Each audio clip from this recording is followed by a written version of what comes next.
So tonight, we want to do a couple things. All right, we don't have an hour's worth of teaching material tonight.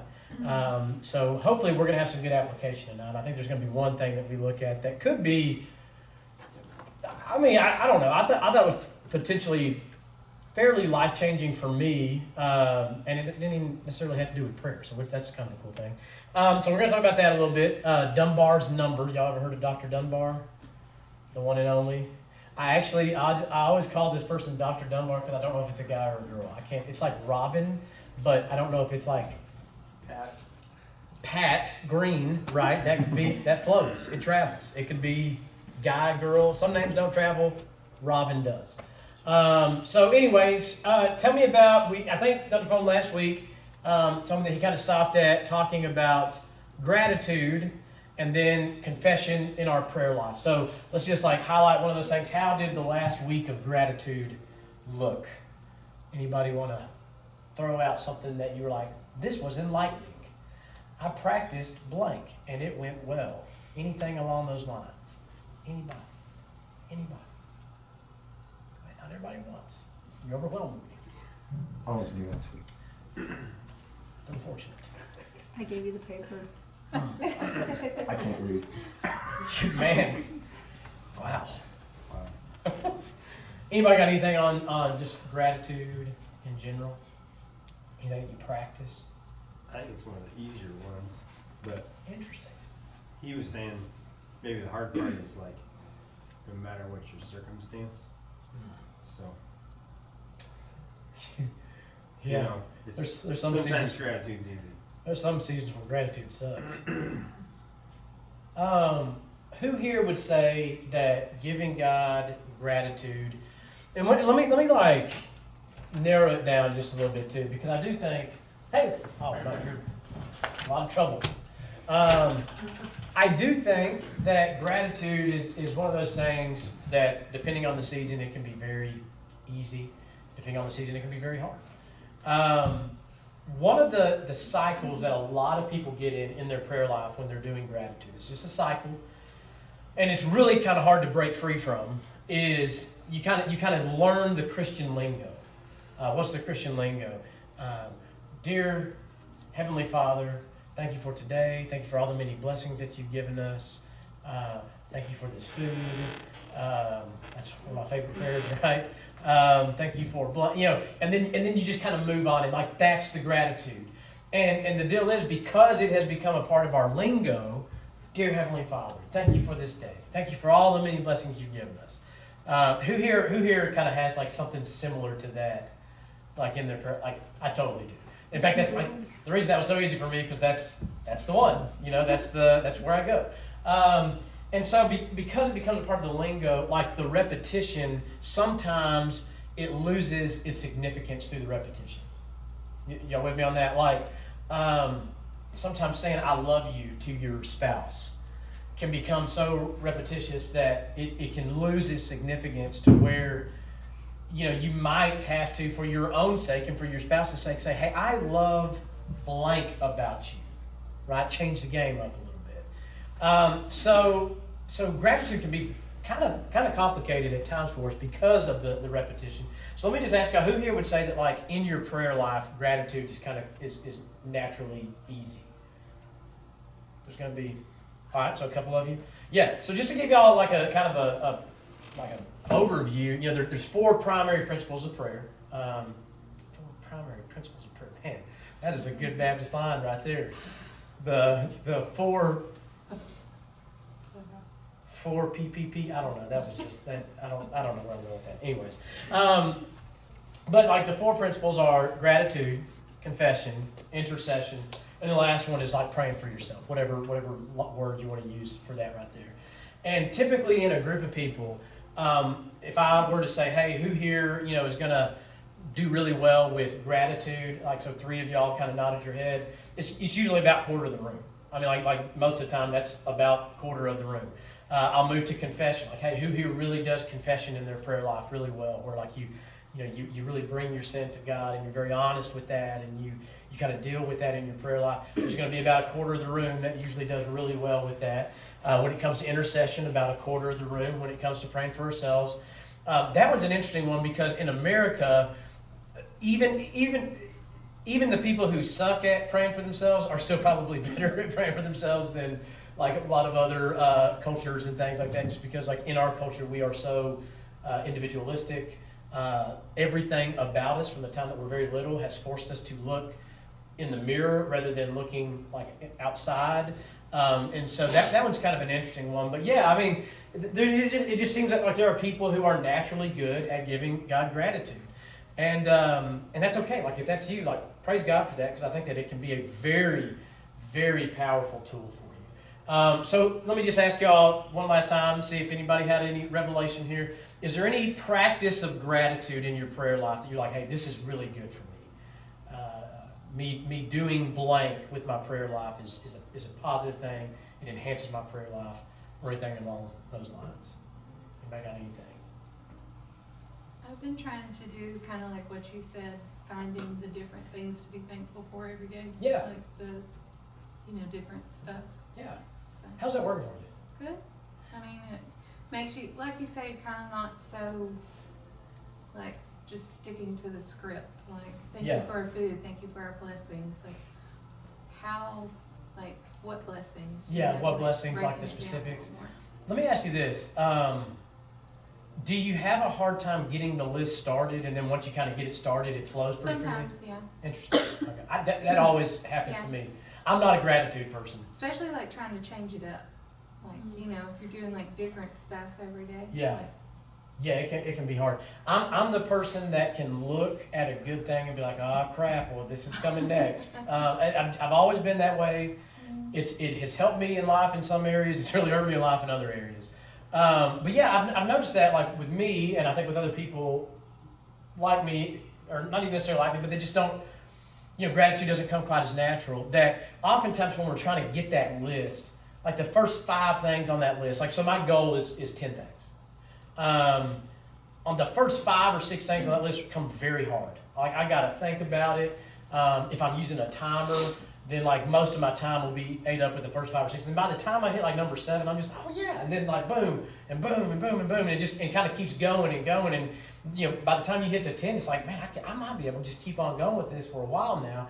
And I think that the reason for that, and the reason I ask, is like if gratitude is not natural for you, it does take the discipline of just sitting in that space of gratitude and of praise to build that up in our heart. And I think that the more we do it, the more we practice it, the easier it becomes, even in the individual instance. And so, yeah, thank you for sharing. Anybody else got anything that you want to speak to in regards to gratitude?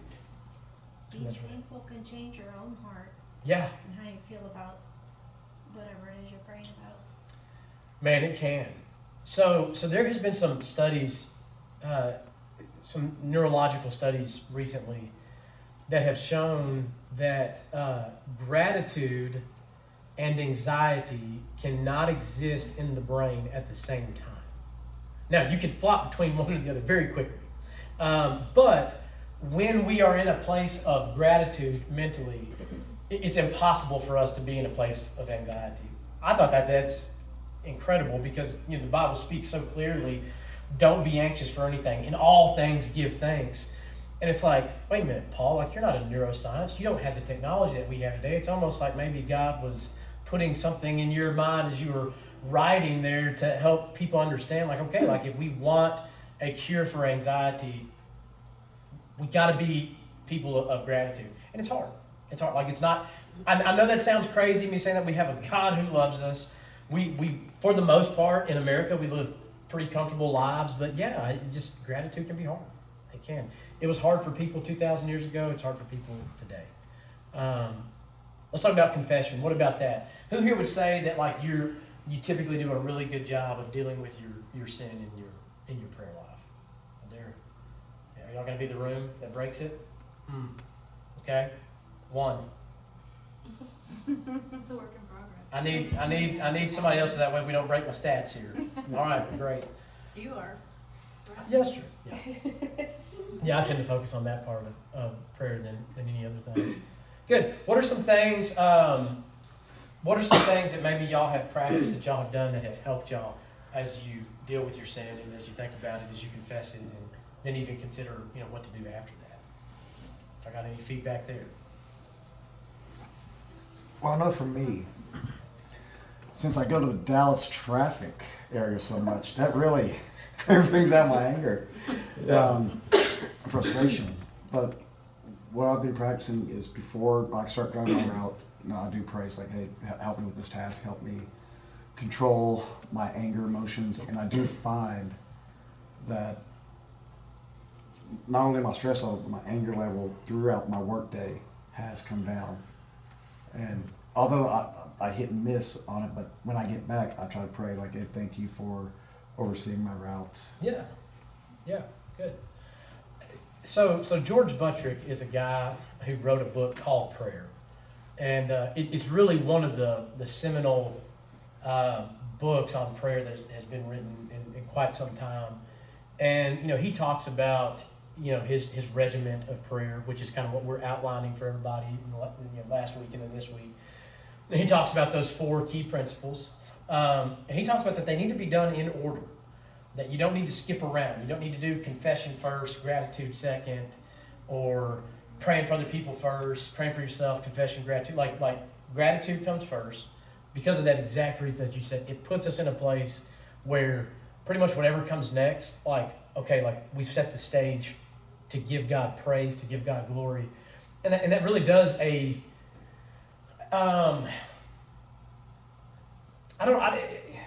my mind, this imagery makes sense, but it may not make sense verbally. But it kind of cleanses the heart some to prepare us for what comes next.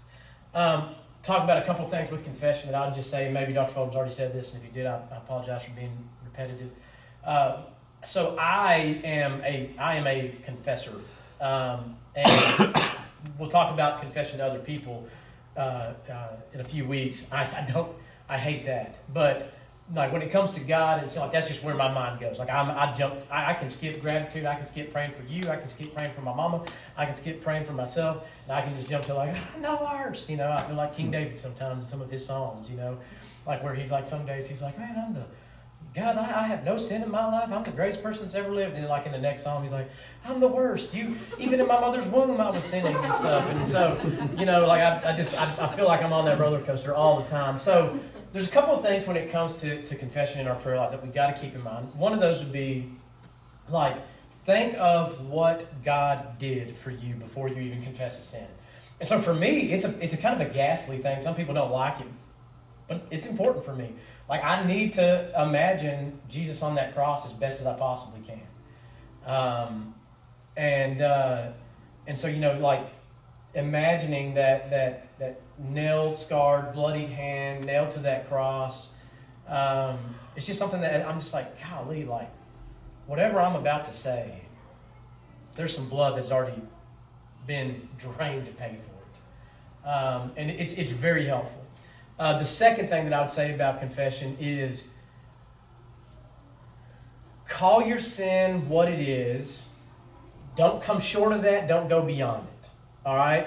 And I do think that most people are going to fall in one of those two categories. I think, so for me, I'll probably go beyond it oftentimes and get a little OCD and just get obsessive about certain things, little things that, most people would be like, yeah, dude, that was weird, but like it doesn't sound like you did anything crazy. And I'm just like, no, you don't get it, but it's not virtuous. That's what this whole spiritual formation thing is about, pursuing this life of virtue.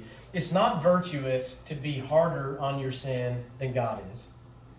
It's not virtuous to be lighter on your sin than God is. View your sin the way that God does, which can be difficult. And we have to kind of train our minds. And, for those of us in the room who tend to take it easier on ourselves, like, you're going to have to train your mind to be a little bit more aggressive. For those of us who take it a little bit too hard on yourself, you're going to have to train your mind to be a little bit lighter. And it takes time, and it's a process. But I do think that conditioning ourselves to consider the cross, and like I said, for some people that they're like, man, you picture dead, dying Jesus? I'm like, yeah, I do. But for me, it reminds me, like, okay, like, I don't have to be so hard on myself. I need to be realistic, but I don't have to be so hard on myself because like Jesus died for this, and for the person who takes it lighter, I think that same image will remind you like, man, this was costly. Like grace was not cheap.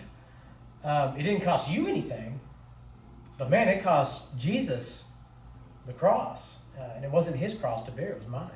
And so I think that doing those things is really good. And then the final thing about confession is, and we're going to talk about this again in a few weeks, and this is where it is. I think it's the hardest session we'll do.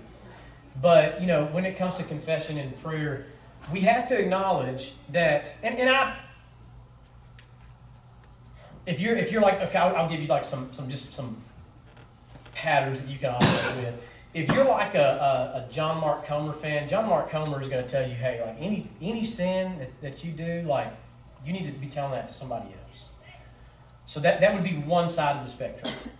The other side of the spectrum would be like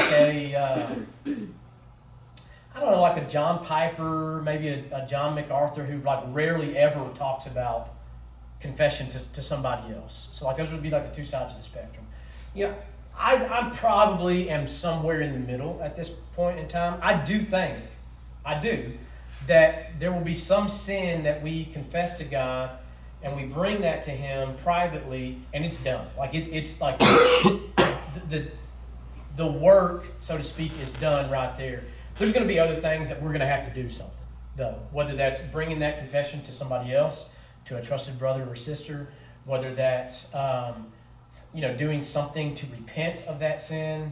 If we told a lie, maybe it's going and tell the truth. If we've stolen something, maybe it's going and returning that item, or whatever the case may be. And some of those things will come at great cost. Some of them won't be that difficult. But I do think that in our confession, we need to take time daily to say, okay, God, like, is there anything I need to do about this next? And that can be difficult, to sit and meditate on that, because that kind of goes back to our meditation. But just something to keep in mind that, there might be things that like we've done where it's like, I've confessed this, I am forgiven, but I'm not healed yet. I'm saying, whoa, where's that coming from? Well, James 5:16, that's where that comes from. Confess your sins one to another so that you may be healed. For the prayer of a righteous person is powerful and effective. So like there seems to be this forgiveness that is granted with the confession and prayer, but sometimes healing needs to take place in our life, and sometimes that doesn't happen until we take some action step of repentance and so on and so forth. Any questions on that right there before we move forward? Anybody got anything? All right, let's talk about old Dr. Dunbar real quick. Let me move through. Yeah, so there's our principles, kind of some things. We've already talked about this. Confession. All right, so let's talk about intercession, all right? Dr. Dunbar. So Dr. Dunbar, old Robin, oh no. It'll go off eventually. Anthropologist, he studies human behavior. They study human behavior. I don't know what the pronouns are. Some really interesting research, and people have tried to attack Dunbar's number. Like what you're seeing here is Dunbar's number. People have tried to attack. It's really stood the test of time.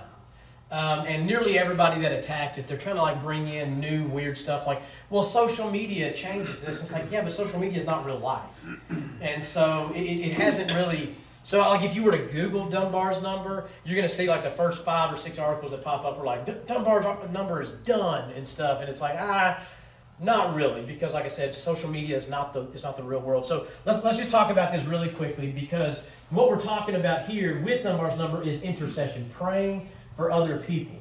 Dunbar's number is broken up into 6 categories, as you can see, with the focus being on these first 4. All right, what do these numbers mean? So number 1, the first category, and this is kind of loose right here. They put like a actual number. There's actually a range on these numbers. So this one is like 3 to 5. Any human being, this applies to virtually every human being that's alive on the planet right now. Any human being is at any point in time going to have 3 to 5 people in their life where there's intimacy of knowledge and fellowship. All right, now what do I mean by that? I'm talking about you're going to have, like right now, in this moment, you have 3 to 5 people that they may not know all of your secrets, but they could, and they would probably still love you anyways. Now, we're going to talk about that again in 3 or 4 weeks, but I'm just saying, like, that's like the inner circle. And I know this sounds crazy, but like oftentimes, like your kids may not even be a part of that, like 3 to 5. Like it might be, a spouse, hopefully a spouse. I think a spouse needs to be in that number. If it's not, we gotta talk about that. But you're gonna be okay. But we gotta talk about it. But like if a spouse is not in there, it needs to be in there. And then it's like maybe a brother or a sister, maybe a mom or dad or both, a couple of really good friends, something along those lines. But these are the people who are going to have the most intimate access to you. The next number is and the range is 12 to 15. 12 to 15 good friends. That basically, like, the difference between here and here is not much. You're probably going to be seeing these people as much, if not more, than group 1. Like, group 1 is going to be those people like, hey, we need some time just to catch up with our really close people. Who is it that we're calling? And that would be like your group 1. But like your group 2, so like if you participate in a home group with us, like a lot of our home groups are going to fall into this category. Maybe some people in your Sunday school class, co-workers, things of that nature.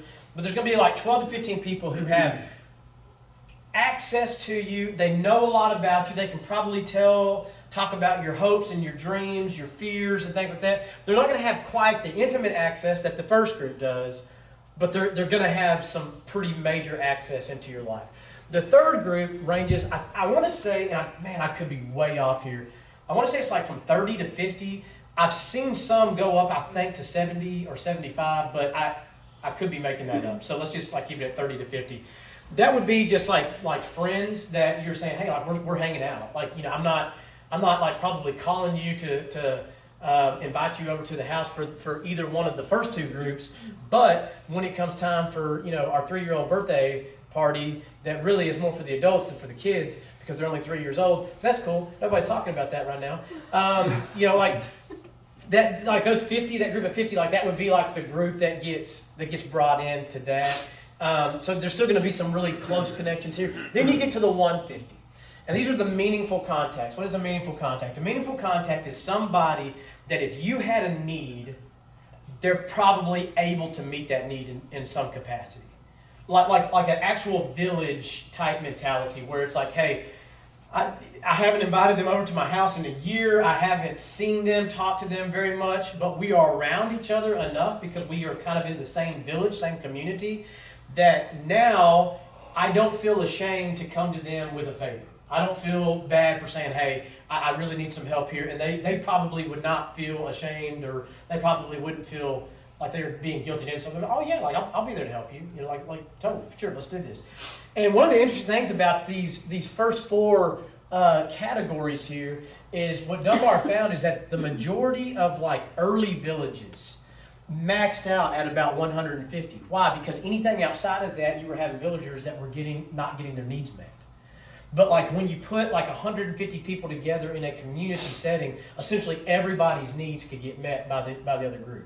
Then you break up to 500. These are going to be acquaintances. So at Central Baptist Church, we have 500 people that come here every Sunday morning. You probably, if you've been coming for, I don't know, say like two or 3 years, you're going to have this, and this. But for everybody else outside of that 150, by the way, this is including ministerial staff too. Like I know that, like, I don't know, maybe I'm snitching on myself and y'all might be like, oh man, I got a new one in there. I don't know, come after me. But like I'll tell you right now, outside of 150 people here at Central, I don't have like the close connections or the ability where I feel like I can really meet somebody's needs. Like I've actually made a list of people. I'm like, okay, who's my 150? And it came out to like right at around like 130, 140, something like that. People, I was like, wow, that's weird. And so like at 500 people, it's like, hey, I recognize you. I know your name. We're around each other, but I'm not really meeting any of your needs. You're not meeting any of my needs. And so there's probably not going to be much connection here. Like we're just acquaintances. And then anything over 500, it's just people that you recognize. You can recognize up to about 1,500 people. And this is the number that like people get really like, oh, you can recognize more people than that in social media. Maybe, but like name, face, and like, oh yeah, and they are whatever. Like you're not gonna have really more than 1,500. So this is Dunbar's number, and this is huge in church life. Okay, so here's where it comes down to why does Dunbar's number mean anything for us right here? This is just some habits that we need to make. So, by the way, Dunbar's number is usually like illustrated with circles, so that's why I put know your circles. So, know your circles. Know your 3 to 5 people. Know your 12 to 15 people. Know your 30 to 50 people. Know your 150 people. And I'm going to tell you, and this may sound selfish, whatever, outside of the 150, I wouldn't worry too much about it in my prayer life. I'm just not. I don't know if any of y'all have ever been started praying for like other people, and then it's like, Jesus, I pray for this person, and I pray for this person, and I pray for the entire country of Africa, and then, you know what, I can't stop there, I gotta go China too. You know what, Jesus says, I pray for the world. Like, man, that's a real thing, right? And so I think that God, wants us to be concise with our prayers. Like, he wants us to be intentional with our prayers. And while it's possible to like pray for peace in the Middle East, like we can do that. I'm sorry, I have no idea who anybody is in the Middle East. I don't know anybody. And so like my prayer for the Middle East would be like, God, like I pray for peace in the Middle East. I'm moving on now. And so like we need to be able to have this like intentional prayer life for these people. And so know your circles, know your 3 to 5, and spend deep time praying for them. Know your 12 to 15. Spend deep time praying for them. Know your 50. Spend time praying for them. Know your 150. Spend time praying for them also. And so what would this look like on just like a really practical level with a good rule or a good habit? Pray for 10 new people. Like make your list, literally. Like go home tonight and make your list of 150 people. Put it on your phone. Put it in your journal or whatever the case may be. And just say, okay, like I'm going to pray for 10 people on the list every day. And so get done with your 10 for that day. Next day you move for numbers 11 to 20. Then move to 21 to 30, 31 to 40. And then when you get done with your list of 150, start back over. And in 15 days, you would have prayed for everybody on your prayer list. And now you're starting back over and you're doing it again. Now, your 3 to 5 people, they may get prayed for every day. That's okay. Those are your 3 to 5 people. Like those are the most intimate relationships. They probably need the most prayer. Because they're depending on you. If they are in your circle of 3 to 5, that means that you're in their circle of 3 to 5. And when they come to you with a prayer request, they're probably coming to you with a prayer request. They're not telling anybody else. So yeah, they need more prayers than the typical person, and that's okay. But I'm just saying, like this would be a good rule of prayer as we intercede on for other people. Like I said, when the list is over. Just start it over. Is there any thoughts, questions there on intercession? Just with this very basic, simple kind of rule, habit that we can form. Any thoughts, comments, concerns? I don't know what Pat Green would have to say. I don't know. So, when you're going through the list, what would you precisely pray for? Oh, that's a good question. Unless you know something specific. That's a for great each question. person. Yeah, so more than likely, you are going to have some type of insider access to the prayer needs of your 150 people. Again, now every circle, as we branch out, so that inner circle, you're going to have very intimate knowledge. That 12 to 15, still fairly intimate, but a little less intimate. 30 to 50, it gets less intimate. 150 gets less.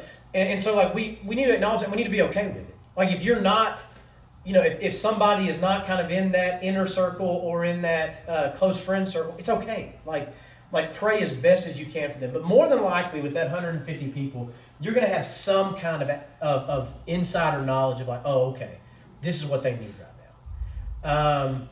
And pray, like pray the truth. I think that's a really good concept to work with. And what do I mean by that? Just recently I was praying for a guy who is in my close friend circle, and he's doing wrong. He's messed up, and he's doing some things that he doesn't need to be doing. And when I first started praying for him, I was praying for him in a way where I was like, God, pour out your love, pour out your blessing, And I do want that for him. because I love him. But at the end of the day, I realized I was like, okay, I need to pray for conviction here. You know, I need to pray that there's going to be repentance. I need to pray for conviction. I need to pray that there's going to be reconciliation. I need to pray like those more honest prayers, and trust that God can like discern what is needed in all of it. You know, it's almost like we're like, okay, well, if I don't know, if I prayed the wrong thing, God may answer it. And it's like, no, like that's not, God can work through the mess that we bring to Him. And so I think the best policy is we will know. And by the way, and this would be something I would say as you're making your list. As you're making your list, if you're like, God, I have no idea how to pray for this person, they probably don't belong on the list. And again, that sounds mean, I know, but it's like, look, if you have no idea how to pray for this person, none, you're probably not doing much life with them. So they probably belong in that acquaintance category, that 500 category, where like, hey, you know them, you know their name, you see their face, you may even know where they live, you go to church with them, but you're not really doing much life with them. So those would be, I don't know how many principles that is right there. Maybe no principles I just gave you. That's my best answer. Is that an answer? Oh, that was an answer. Cool. All right. I have a question, Kobe. Yeah. So, a couple weeks ago you talked about praying through Psalms. Yes. Would it be appropriate or inappropriate to kind of pray over some of Paul's letters for these acquaintances, like the blessings? That would be fantastic. Okay. That would be very, very good. Yeah. Golly, which one of those? Is it He Philippians? has a lot of encouragement, blessings, Yeah. and rebuke in some of his letters. Yeah. I've only ever done that one time. But that would be a great method to work with. So y'all write that down. It's not in y'all's notes from last week. That's good. Anything else? I think some of the things that some of the people that I repeatedly pray for, I don't always have something to, specifically pray for. So I have asked God to give me insight to their life to know how to speak truth into them or encourage them, and He has always been faithful through that, whether that's with my kids or my friends or so. Yeah, I think that's a good word. And sometimes it's okay just to like give God a prayer of praise as you're praying over somebody. Like, God, like their life looks really good right now. I pray that you would continue that, and I'm thankful for that. It's good to do that. It's also good to pray that, like, hey, you should give me insight here. Good. What else? Anything else? All right, let's move on to our last one here. Personal supplication, basically just praying for yourself. All right, let's just talk about a habit, and then we're going to kind of get into our final rule of prayer. And when I say rule, I'm talking about essentially, like, hey, so there's a difference between rules and habits. A habit is something that we do on a continual basis, but it can be broken if things are weird, right? Like, so a habit would be like, hey, we're going to pray together as a family every night. But every parent has been there where you're just like, what the heck just happened with bath time? I don't know if I'm raising a child or an animal. Get to bed, like it happens. It happens. There's personal testimony, I'm sure. So there's gonna be times where it's like, okay, like, hey, this is the habit. This is the general pattern of our life.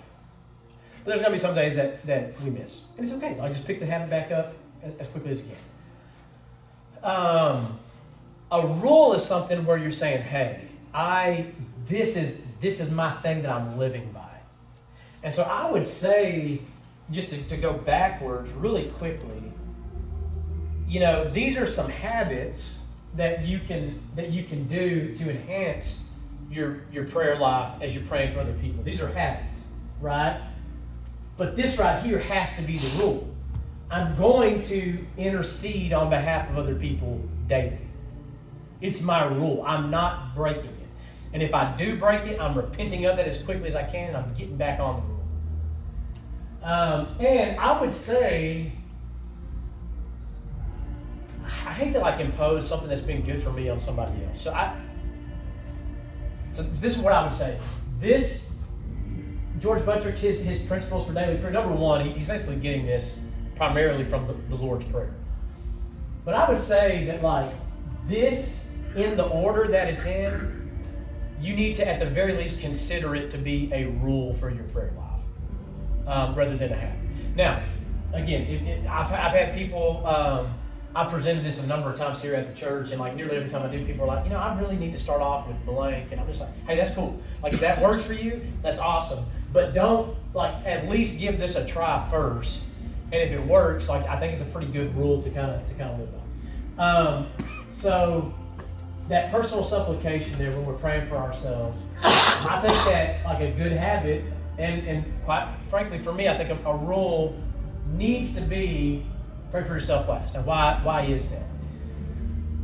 I think there's a couple of reasons for it. Number one, in America, as I've already said, we are so like it's ingrained in us from a very early age. Even the best parents in the room participated in this a little bit, where it's like, oh, isn't the baby so great? And like babies need that. I'm not saying that we need to be like, look at that little turd. Here's a closet. Go hang out there for a while. Like, I'm not saying that needs to happen. That's a bad thing. That's a negative thing. Don't do that thing. However, we've never locked our baby in a closet. I don't think we have. I haven't. I don't think. There was one time at a hotel when we were like, you know what, like the closet's going to be the best space for the Yeah. pack and play. So, I don't know. I'm saying.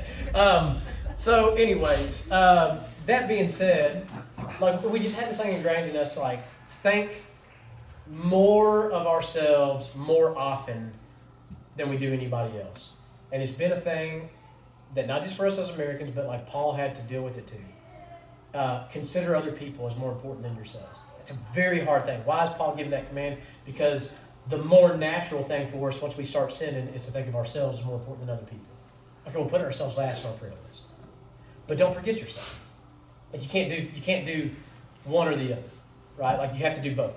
Put yourself last in the prayer list, but don't forget yourself because God wants you to bring those things. Oh, turkeys. Is it Hebrews? Is it 1 Peter? I can't remember. It says, turkeys. I can't remember. It's one of my, I think it's 1 Peter chapter 3. 1 Peter chapter 3, and it says,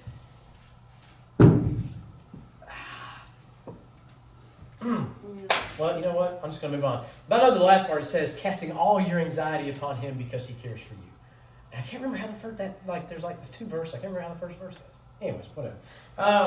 So a passion of God, a desire of God, because he is our Father, and he looks at us as his children. And he is the good Father. He wants us to bring our needs to him. He doesn't want us to keep it to ourselves. He doesn't want us just to pray for other people. He doesn't want us to just talk about all the bad things that we've done. He doesn't want us to just give him. He wants us to actually come to him like a child and say, Dad, I need help. I need help. And that's something that we need to embrace and love about our God. And it's for some reason it's hard at times. So pray for your needs and your wants. Like he can work those things out. Trust him to work those things out. You got something you want? Pray for it. I know that sounds like, oh, what? Like, did you say? Yeah, pray for it. Like, I think God is big enough. My child comes up sometimes and wants a dang pony. All right, you know what the answer is? No. You know why? Because she don't need a pony. She can't even take care of herself most of the time. But I love that she asked me. I really do. Like, I love that she asked me. Because, she's coming to me with this, desire that she has. And it's not this evil thing. It's just this thing that she wants. And I'm like, man, I'm glad, she comes to me and, she, thinks that I can. I don't know why I can't even provide that, but she thinks I can, And so, there's, this level of, Aubrey wanting a pony, wanting this, wanting that. And it's just man, this is great. All right, so bring the needs and the wants. He can cipher through those things. And the other thing I'd say is, lay all of your anxiety before Jesus. And that's why I wish I could remember that verse. I think it's in Peter. 1 Peter 5:7. I was nowhere close with chapter 3. Say, can you read it 1 for me? Peter real quick? 5:7. Can you read it real quick? Do you have it? Cast. Start in verse 6. Okay.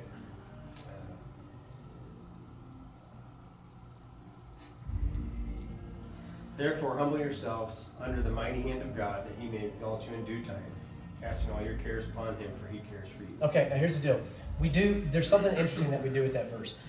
Therefore, humble yourselves under the mighty hand of God, so at due time he may raise you up. Sometimes we isolate that without going to verse 7. Sometimes we isolate verse 7 without going to verse 6. What, in that context of that passage, what does it look like to humble yourself under God? It's to literally bring him your needs. Isn't that crazy? Like, it's not going and like doing some like crazy act in that context of that passage in verses 6 and 7. It's literally just like, hey, you humble yourself under God when you bring him something that you can't do on your own. You humble yourself under God when you bring him something that you're just like, golly, like I think my life is ending. Like, this is like, I don't know why I'm having these thoughts. I don't know why I'm having these feelings. The world seems so jacked up, messed up, tore up that like my life is just it's ruined.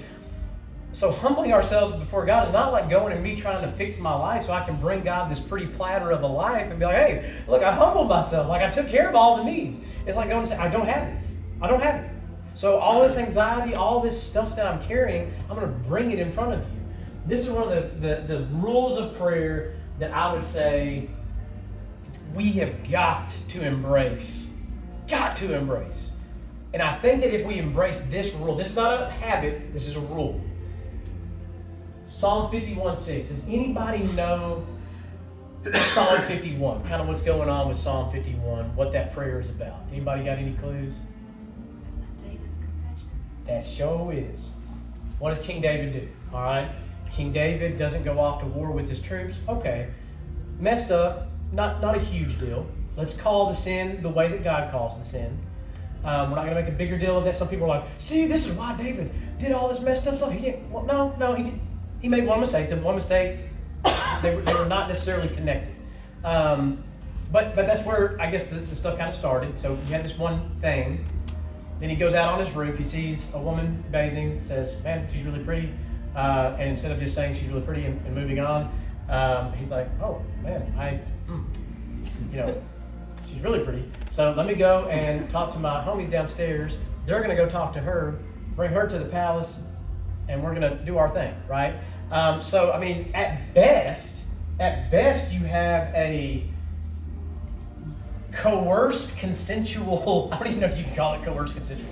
At best, you have a consensual sexual relationship that gets started between David and Bathsheba. In reality, you probably have something that is more akin to rape, because who's going to tell the king no? And then he gets her pregnant. She comes to him and says, hey, I'm pregnant. And he's like, crap.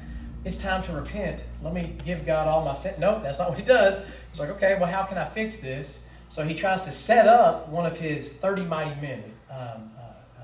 Oh, gosh. Why did I just lose my... I go blank too often these days. Uriah the Hittite, one of his 30 mighty men, one of his best homies, one of his 50 that would have been in Dunbar's number, and tries to set him up to be like, hey, go sleep with your wife, man. Go knock her up. Like, let's like cover all this stuff up.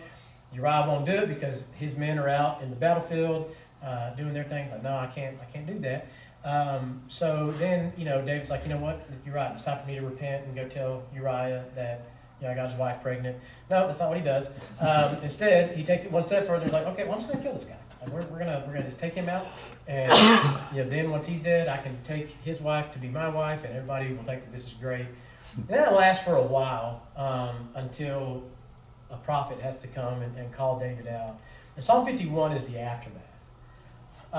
Because when David gets called out, he doesn't bring this confession on his own. He repents after he is called out, which means, by the way, that it's possible for people to have true repentance after they get called out.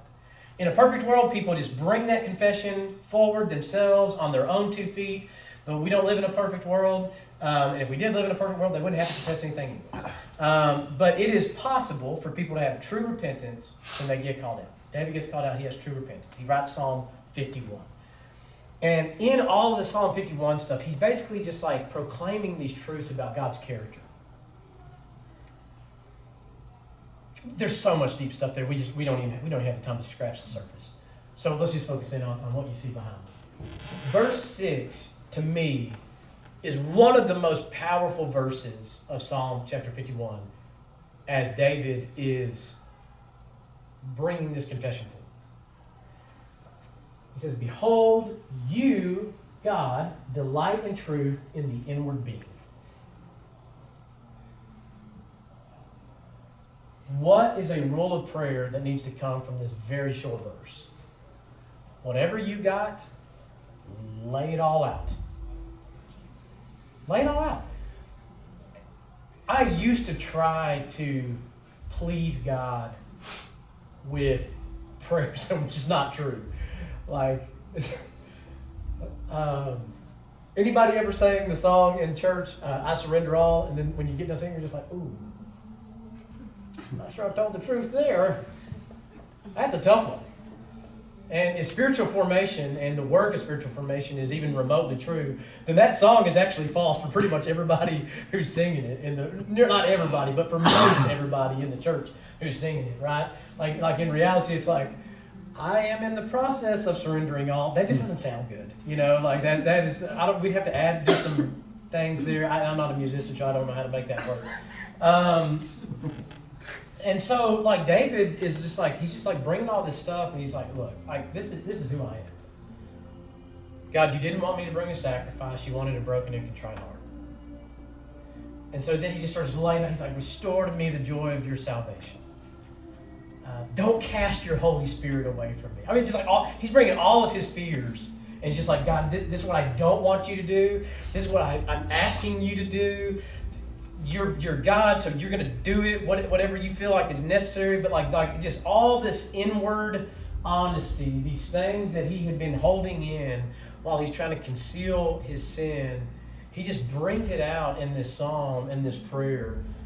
And I just think that for us, a rule that we have to have in our prayers as we give God praise, as we give God our confession, as we pray for other people, and as we pray for ourselves, is what you see right there, Psalm 51:6. Behold, you delight in truth in the inward being.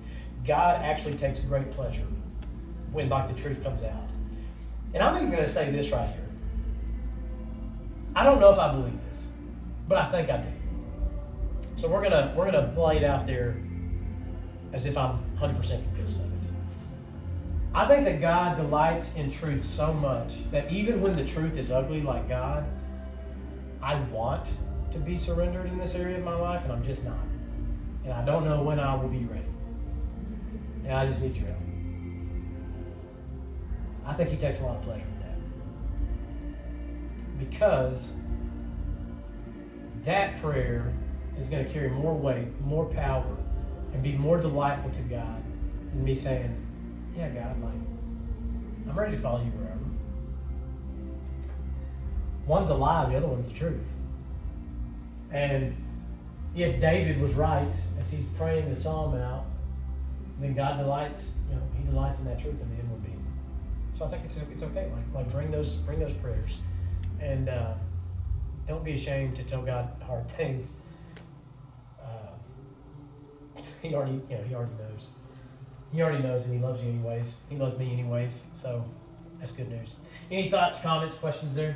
So could you say that praying for yourself is sanctifying when you lay out those desires and anxieties?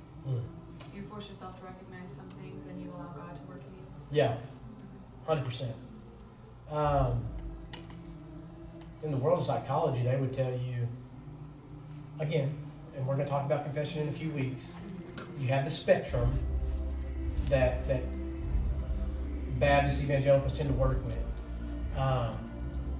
But it is a known fact that like in psychology, that getting stuff out, even if you're journaling, but it's just raw, honest journaling, is very healthy for the mind and the soul. And so I think that when we approach it from the Christian perspective, that we bring that to God, who can sanctify us. A journal can't sanctify us. But when we bring that to God, who can sanctify us, yeah, I think that it is very sanctifying when we pray for ourselves. When we bring the needs and the wants, I think both things. Sometimes you're going to bring a want to God, and it's okay, and then later on you're going to be like, did I seriously just ask God for that? Like eventually my daughter, maybe not, I don't know, she might be 30 years old and be like, Dad, I still want the phone. who knows? But like, presumably, eventually she's like, golly, I was totally not ready for a pony at 9 years old, but that's okay. Like, I don't want her to not ask. And I'm not the perfect father, the good father. God is, and so yeah, I think that even bringing the wants can be a sanctifying thing. I like that verbiage to go along with it. What else? Anything else?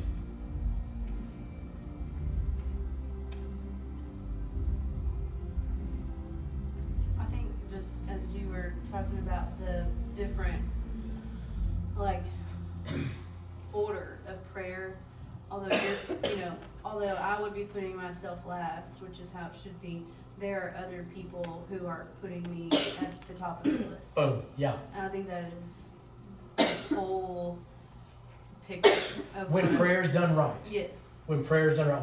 When Christians get together in those yeah. Dunbar circles, that is such a good word. Yeah. You may be last in your prayer, but you ain't last in somebody else's. That's a good word. It kind of sounds like selfish to even say out loud, but it's encouraging, I don't think it's selfish at all. I think God made us for people. I mean, I think that like knowing that we're not alone. Golly, like, is there anything better than that? Like knowing that we are. I think the dream of every living person. I think that there's only a few people on the planet who ever get here. I'm not here, so let me just go ahead and raise my. I'm not trying to be a hypocrite. So I just think that there's only a few people that ever get here. I could be wrong, but I think that's right. I think every person on the planet wants to be fully known and fully loved. Fully known and fully loved.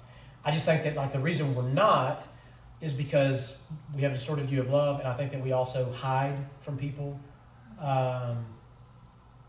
There's parts of me that I don't want people knowing about. There's things that go into my head. I'm just that's bad. That's not good. So yeah, like I think that like there's a certain level of fear that comes with being fully known. But if that's true, if every person on the planet has the desire to be fully known and fully loved, regardless if we get there or not, then that means that we were made for other people. Like there's no concept of individuality within the kingdom of heaven. So I don't think it's selfish at all to be like, man, praise God. Like I may be last on my prayer list, but I ain't on so and so's. I think it's a noble and a good thing that brings nourishment to the soul. So yeah, good thoughts. Anything else? Anybody?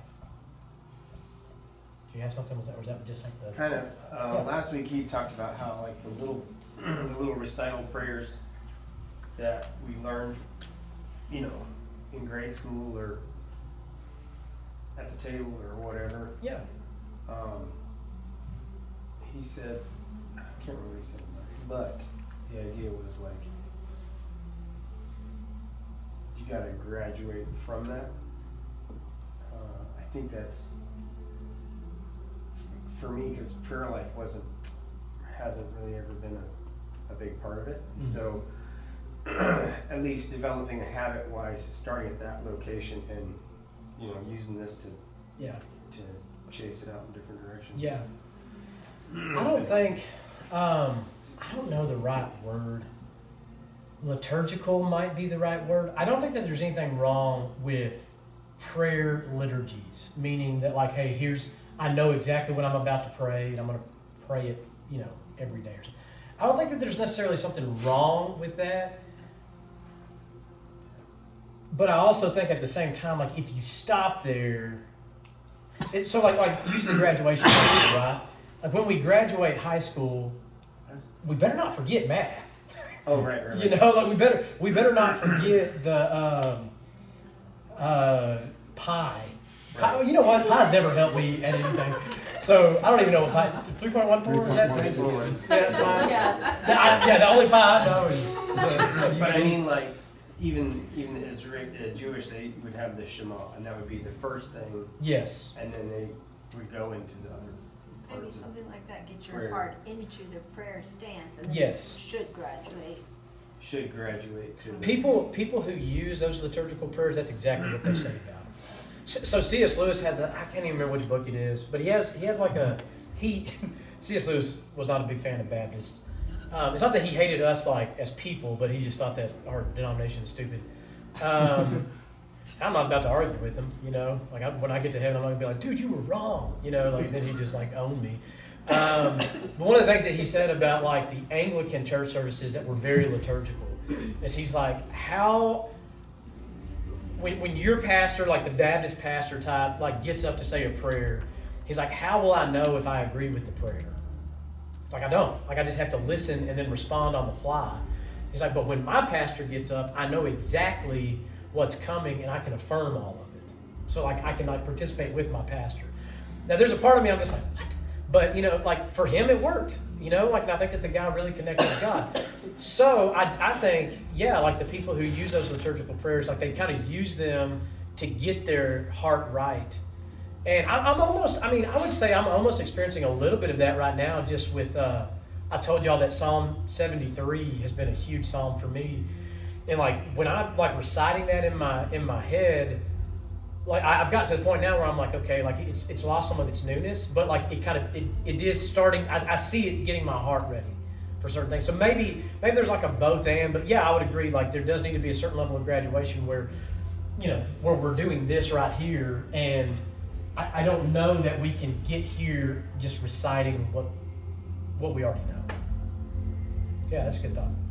Anything else before we go? Oh, I like this song. Y'all heard this song? This is a good one. Okay. No enthusiasm for that? That's cool. I'll tell John to take that out set list on.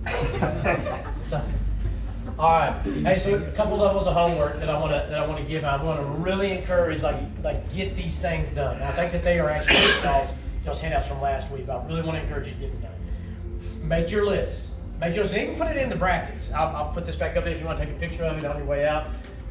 Feel free to. So make your list. Kind of know your brackets, so that way you can have a habit, like a habit of prayer. And I would, encourage you. The last thing, try that George Buttrick, just pattern of prayer and see how it works for you. It really has become a rule for me in a lot of ways, but I would say, at the very least, try it before you dismiss it. All right. So those two things before next week. Okay, wait. Yes. You probably said this, I just Yeah. didn't hear it. What am I gonna list for 500 people? No, 150. Sorry, 150. Yeah, stop at the 150. Do what? 1,500. You gotta make your mistake. By the way, if you don't have, there's ranges on these. So if you don't get to 150, it's okay. Like it The doesn't first mean. 20 aren't in the 50? Yes. Do what now? The first 20 aren't in the 50? No. So basically, the numbers are like compounding. So like you have your Oh, good. 5. Yeah. I don't know that many. Yeah, no, right. Yeah, it's not, so the number's not 200, 265, it's 270. The number's not 270, it's 150. Yeah. All right. Let me pray for us and we'll get out of here. You're not going to be judging my prayer. Don't. All right, here we go. Dear. No. Dang it. I have to get started now. Lord Jesus, thank you that you value you value honesty, you value integrity. God, we know that you value righteousness, and we thank you for that you don't lessen your standard, but we're on this journey, and it's hard, and there's things that we struggle with, and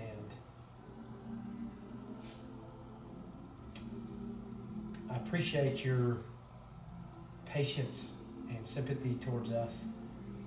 And I appreciate that we have a great high priest who knows our struggles. So, Lord Jesus, I pray that everybody in the room, myself included, that we would establish a very healthy prayer life. Because God, I think that you've shown that that's where true health comes. So, Lord, let your will be done in our lives. Help us to set aside that time to create good, healthy habits And thank you for your goodness in your name. Amen.